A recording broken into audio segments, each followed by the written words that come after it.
The Tale of Khufu and the Magicians by Egyptian Classical Tales, brought to you by TellStory.net. Stories from around the world. One afternoon in the royal palace, Pharaoh Khufu called his sons and courtiers together. The great pyramid rising at Giza was the wonder of the age. Yet today, the king's thoughts had turned from stone and quarry to the pleasures of old tales. Tell me something to delight my heart. Tell me of the deeds of great magicians, wonders done in times gone by. Prince Khufu stepped forward and bowed low. O my father, life and health to you. I know of a marvel from the time of King Nebka. Let me tell you of Abena the lector priest and the crocodile he shaped from wax. And so Khufu began. In those distant days, Abena was the most learned magician in all the two lands.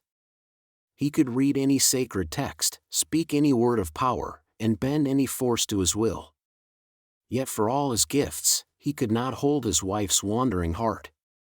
While he attended to his duties at the temple, she had taken a liking to a young townsman who often passed near their estate. She began sending the man gifts through a servant, and before long the two were meeting in secret at a pleasure pavilion built at the edge of the garden lake. The servant, torn between loyalty and fear, came at last to Abena and told him everything. Abena listened without a word. That night he went to his workroom, took up a block of wax, and shaped it carefully between his palms until he held a small crocodile, every scale and tooth precisely formed. He recited a spell of 7 words over it, then handed it to the servant with quiet instructions. The next morning the townsman arrived as usual. When he stripped off his robe and stepped into the lake to bathe, the servant cast the little wax figure into the water behind him. The moment it touched the surface it stirred, grew, and swelled, until a true crocodile, 7 cubits long, was hunting in the deep. It seized the man in its jaws and pulled him under. 7 days passed. Then King Nebka himself came to visit Abener's estate. The magician led the king to the water's edge and spoke a command. The lake churned, and up came the crocodile with the pale, shaking townsman still locked in its grip. King Nebka looked the man over from head to foot, saying nothing. Then Abener reached out and took hold of the crocodile. The moment it left the water it shrank back into cold, lifeless wax in his palm. Take what is yours. King Nebka said quietly. Abener dropped the wax figure back into the lake. It swelled once more into living flesh, seized the man, and sank from sight.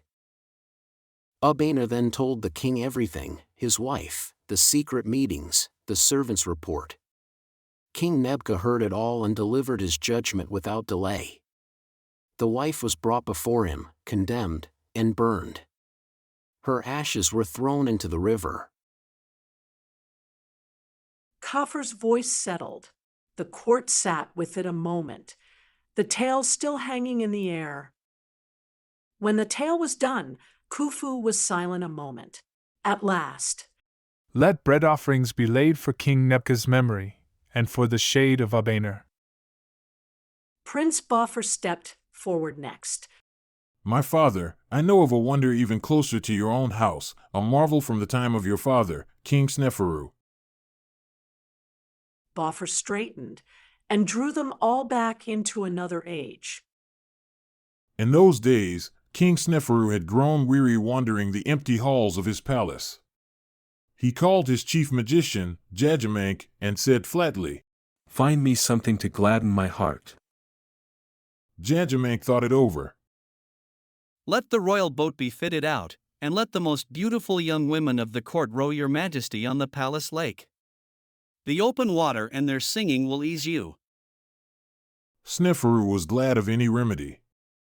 20 women were chosen and dressed not in their usual white linen but in fine knit bead garments, a shimmering display in the afternoon light. They took up the oars and rowed the king back and forth across the gleaming water, their voices carrying across the reeds. Sneferu sat in the stern and felt his spirits lift at last. Then the lead rower gave a short cry and let her oar go still. Her turquoise fish pendant, a piece she had worn since childhood and prized above all else, had slipped from her braid and dropped into the dark water beneath the hull. She would not row another stroke without it, and when she stopped, the others stopped with her. The oars rested. The boat drifted in silence. The king offered to replace the pendant. The woman shook her head. She wanted her own. Sneferu sent for Jajamank. The magician came aboard, stood at the prow, and began to speak, not loudly, but with great certainty. He spread his arms above the water and the lake obeyed him. One half of its water rose and folded itself over onto the other half, as smoothly as a man folds a length of linen. The lake bed lay bare to the open air, 12 cubits of water stacked quietly to one side. Jajamank stepped down onto the exposed bottom, walked to where the pendant had fallen, and picked it up. He spoke once more. The water unfolded and settled back into its place without so much as a ripple. The rowing went on until the sun began to sink and the king's heart was easy again. Boffer's voice quieted. The memory of Sneferu's lake settled over the room like still water. Khufu ordered offerings for Sneferu's memory, clearly pleased, but then his youngest royal son, Prince Hordef, cleared his throat. Hordef said, "My father, those were marvels of men long dead. I know of a man living today who can do things no less wondrous. Tell me. His name is Jedi. He lives quietly at Jed Sneferu, far from court. He is 110 years old, yet still strong. He eats 500 loaves of bread each day, a shoulder of ox, and drinks 100 jugs of beer. He knows how to restore a severed head to the body it came from. And he knows the number of the hidden chambers in the sanctuary of Thoth." Khufu sat very straight. For years he had sought that knowledge, said to contain the plans of a monument unlike any built before. Fetch him. Bring me this Jedi. Hordef traveled by boat to Jed Sneferu and found old Jedi at rest in the shade of a tree outside his house, servants fanning him on both sides. Despite the deep lines in his face and the white of his hair, his voice was clear and his gaze steady. He received Hordef calmly, and when the pharaoh's invitation was delivered, accepted without fuss. He gathered his household and his books and followed the prince to the boat. Khufu received him in the great hall. Why has your name never reached me until now? One comes when one is called, O sovereign. Khufu had prisoners brought forward, but Jedi shook his head quietly. It is not done to perform this art upon a man.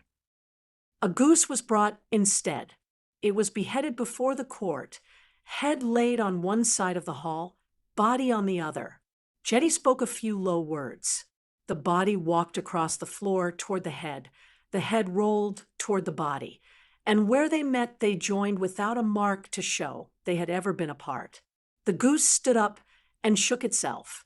The hall fell into stunned silence. Jedi performed the same wonder with a waterfowl and then with a great ox, and each time it held. When the noise had settled, Khufu leaned forward. And the chambers of Thoth, do you truly know their number? I know it, but I am not the one destined to bring that knowledge to you. He studied the king with calm eyes.